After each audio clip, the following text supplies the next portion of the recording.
ओम शांती. आज 2/7/2026 सद्गुरुवारचे साकार मुरलीचे महावाक्य. आज बाबांनी विकारांचं दान देण्याची गोष्ट बोललेली आहे. त्याचबरोबर विविध दशा आत्म्यावर कशा बसतात, सर्वोत्तम दशा गुरुची दशा आणि मग राहूची दशा कधी लागते याबद्दल बाबांनी आज सांगितलं. ज्ञान, भक्ती आणि वैराग्य याचंही विश्लेषण आज बाबा करतात. या सृष्टीतलावर असलेलं सर्वप्रथम छोटं झाड हळूहळू कसं बेहद मोठं होतं आणि मग ते जडजडीभूत अवस्थेला कसं जातं याचं विश्लेषण बाबांनी आज खूप सुंदर रीत्याने केलेलं आहे. चला तर आजचे महावाक्य ऐकूया. गोड मुलांनो, तुम्ही विकारांचे दान मला देऊन टाका, तर राहूचे ग्रहण उतरेल. द्या दान तर सुटेल ग्रहण. प्रश्न: वृक्षपती बाबा आपल्या भारतवासी मुलांवर बृहस्पती अर्थात गुरुची दशा बसवण्यासाठी कोणती स्मृती करून देतात? उत्तर: हे भारतवासी मुलांनो, तुमचा आदी सनातन देवी देवता धर्म अतिश्रेष्ठ होता. तुम्ही सर्वगुण संपन्न होता. 16 कला संपूर्ण होता. तुम्ही सागराचे तुम्ही मुले आहात. कामचितावर बसून काळे झाले आहात. आता ग्रहण लागले आहे. आता पुन्हा मी तुम्हा मुलांना पुन्हा सुंदर आणि गोर बनवण्यासाठी आलो आहोत. या स्मृतीने बृहस्पतीची दशा बसते. आजचं गीत आहे ओम नमो शिवाय. ओम शांती. ही कुणाची महिमा आहे, कुणाची स्तुती आहे? शिवबाबांची, बेहदच्या पित्याची स्तुती आहे. कारण ते उंच आहेत आणि त्यांचे नाव सदैव शिव आहे. बाबा म्हणतात विविध दशा आहेत. गुरुची दशा, शुक्रची दशा, मंगळची दशा आणि राहूची दशा. तुमच्यावर आता गुरुची दशा आहे. बृहस्पती अर्थात गुरुची दशा आहे. भारतवासी ईश्वराची स्तुती करतात, समजतात की ईश्वराची ही स्तुती आहे, परंतु ईश्वराला सर्वव्यापी म्हणणं ही स्तुती नव्हे. हा समज आहे. मामाला बिलकुलच समजत नाहीत. पत्थर बुद्धी झालेले आहेत. रावणाने पत्थर बुद्धी बनवून टाकलेला आहे. सतयुगात बृहस्पतीची दशा होती. त्रेतायुगात शुक्रची दशा. द्वापर आणि कलियुगामध्ये उतरत उतरत उतरत आलो. आता आहे शनीची दशा. आता राहूची आणि शनीची दशा आहे. बाबा म्हणतात सूर्याला जेव्हा ग्रहण लागतं तेव्हा म्हणतात ना, द्या दान तर सुटेल ग्रहण. तर बाबा म्हणतात की दान कोणतं हे मनुष्यांना समजलेलंच नाही. दशेचं सुद्धा परिवर्तन बाबा आपल्याला सांगतात. हे आत्मिक ज्ञान शिवबाबाच आपल्याला सांगतात. हे काही शास्त्रांचं ज्ञान नाहीये. सतयुग त्रेतामध्ये भक्ती नाही. आत्मिक पिता येऊन आत्म्याचं ज्ञान आपल्याला सांगतात. म्हणून ज्ञान, भक्ती आणि वैराग्य जुन्या दुनियेला सोडायचं आहे. म्हणून आता याचं वैराग्य आलं पाहिजे. ज्ञानाच्या द्वारे वैराग्य सहज येते. पुढे बाबांनी विराट रूपच्या चित्राचं विश्लेषण खूप विस्तृत केलेलं आहे. विराट रूपाच्या चित्रामध्ये देवता, क्षत्रिय, वैश्य आणि शूद्र दाखवलेले आहेत. परंतु विराट रूपाच्या चित्रामध्ये ब्राह्मण, शेंडी जे आहेत ते दाखवलेलेच नाहीत. आणि विराट रूपच्या चित्रामध्ये शिवबाबाही दाखवलेले नाहीयेत. बाबा सांगतात की या चित्राच्या द्वारे सुद्धा मनुष्य खूप काही समजू शकतात, परंतु फक्त गायन करतात, समजत काहीही नाही. पुढे शेवटी बाबा सांगतात, बाबा स्वतः येतात दुःखातून काढण्यासाठी, गाईड बनवून घेऊन जाण्यासाठी. बाबा रुहानी अर्थात आत्मिक पंडा आहेत. पंडा अर्थात रस्ता दाखवणारे, आत्म्यांना परमधामचा आणि सतयुगामध्ये जाण्याचा योग्य रस्ता दाखवणारा खरा खरा पंडा बाबा आहेत. म्हणून बाबांचे आपण सर्वजण आशिक आहोत. बाबा एकच माशूक आहेत. बघा, बाबांचे सर्व देशामध्ये काही ना काही प्रतीक ठेवलेले आहेत. काही ठिकाणी शिवलिंग ठेवलेलं आहे, काही ठिकाणी प्रकाश स्वरूप ज्योती स्वरूप ठेवलेलं आहे. तर बाबा म्हणतात, सर्व ठिकाणी ठेवण्याचं कारण किंवा सर्व धर्मामध्ये मान्यता असण्याचं कारण आहे की ते आपले पिता आहेत, बाप आहेत. पुढे बाबांनी सांगितलं, ईश्वर एक आहे, आम्ही त्यांची मुले सालिग्राम आहोत, ही सदैव स्मृती तुम्हाला असायला हवी. आता पुन्हा आपण ज्ञान घेत आहोत पूज्य बनण्यासाठी. पूज्य बनायचं आहे म्हणून आपण ज्ञान घेत आहोत. हे चालू असलेलं युग कल्याणकारी संगम युग आहे. आता जे युद्ध किंवा महाभारत लढाई होणार आहे, बाबा म्हणतात ती सुद्धा कल्याणकारी आहे. बाबाच्या द्वारे मुलांवरती बृहस्पतीची दशा बसते.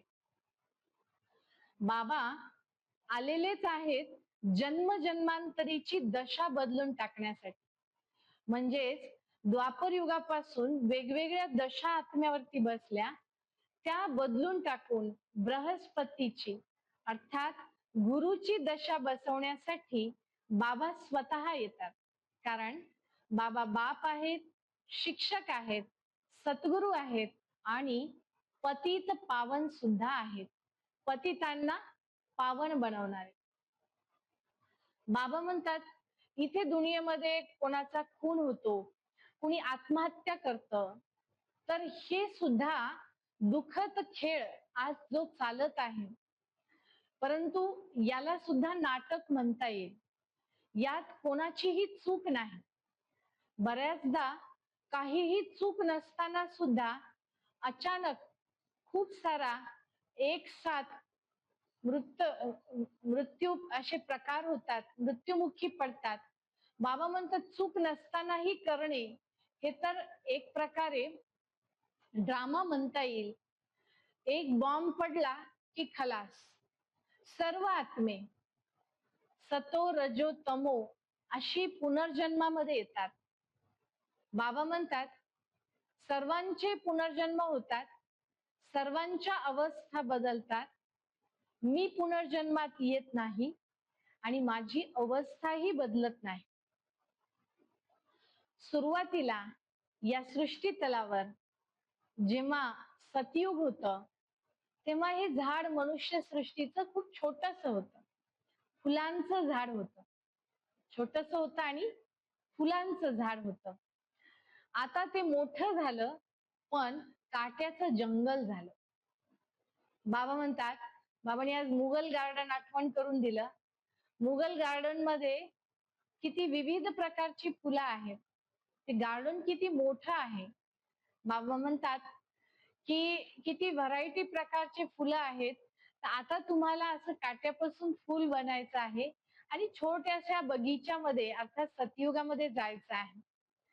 बाबांनी सांगितलं क्रोध काही जणांमध्ये खूप आहे, माकडापेक्षा सुद्धा जास्त, वानरापेक्षाही जास्त बिघडले आहेत या क्रोधामुळं. तर या विकारांना आपल्याला संपवायचं आहे. पुढे बाबांनी सांगितलं त्रिवेणीच्या संगमावर जातात, गंगा, यमुना आणि सरस्वती, त्रिवेणी 3 नद्यांच्या संगमावरती जातात आणि स्नान करतात आणि जन्मजन्मांतर करत आलेले आहेत. तरीही आत्मा पावन नाही बनली, म्हणून बाबांना यावं लागतं पावन बनवण्यासाठी.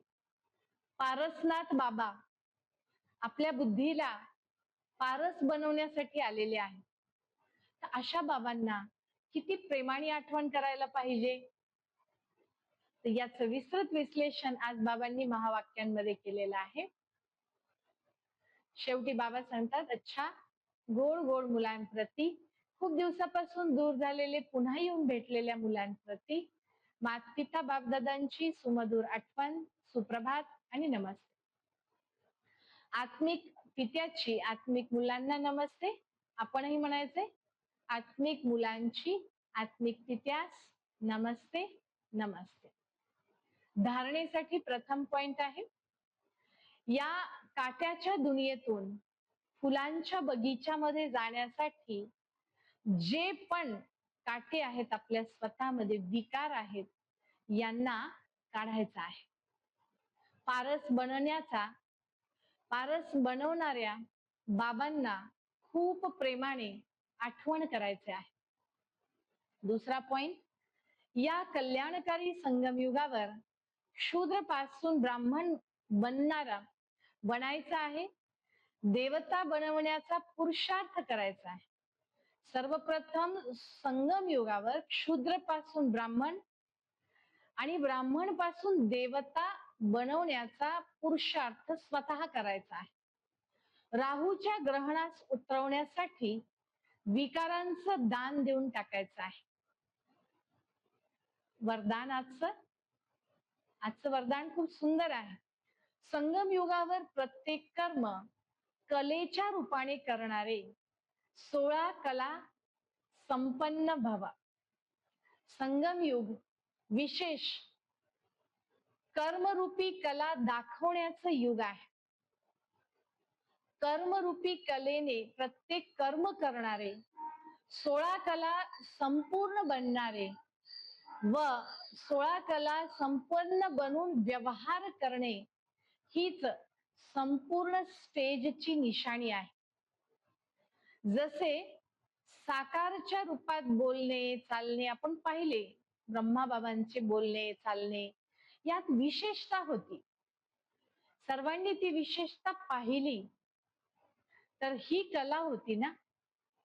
तर उठण्याची कला, बसण्याची कला, पाहण्याची कला, चालण्याची कला, सर्वात न्यारे बनणे ही विशेषता होती ना.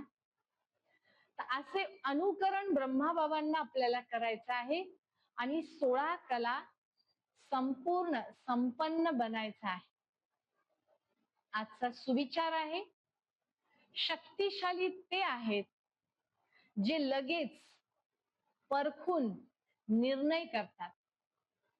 शक्तिशाली ते आहेत जे लगेच परखून, परख शक्तीच्या द्वारे परखून लगेच निर्णय फैसला करतात. आजचा अव्यक्त इशारा आहे. आज पॉइंट चेंज आहे. अव्यक्त इशारामध्ये नवीन महिना सुरू झाला. ज्वाला स्वरूप स्थितीत राहून शक्तिशाली आठवणीचा अनुभव करा. ज्वाला स्वरूप स्थितीत राहून शक्तिशाली आठवणीचा अनुभव करा. तुम्हा मुलांचा योग जेव्हा ज्वाला स्वरूप शक्तिशाली बनेल, तेव्हा पवित्रतेची अग्नी सेकंद मध्ये विश्वाच्या कचऱ्याला भस्म करेल. पवित्रतेची शक्ती महान शक्ती आहे. अंतिम समयास, अंतिम काळामध्ये पवित्रता मुख्य आहे. पवित्रता व श्रेष्ठ विचार याद्वारेच पूर्ण दुनियेतील कचरा, गंदगी भस्म होईल. खूप सुंदर पॉइंट आहे हा. नक्कीच आज मुरलीचं चिंतन मंथन करून याला आचरणात आणण्याचा प्रयत्न आपण सर्वजण करूया. आज विकारांचं दान, सूक्ष्मरित्या असलेल्याही विकारांचं दान देऊन बृहस्पतीची संपूर्ण दशा आपण आपल्यावरती बसवून घेऊया. ओम शांती.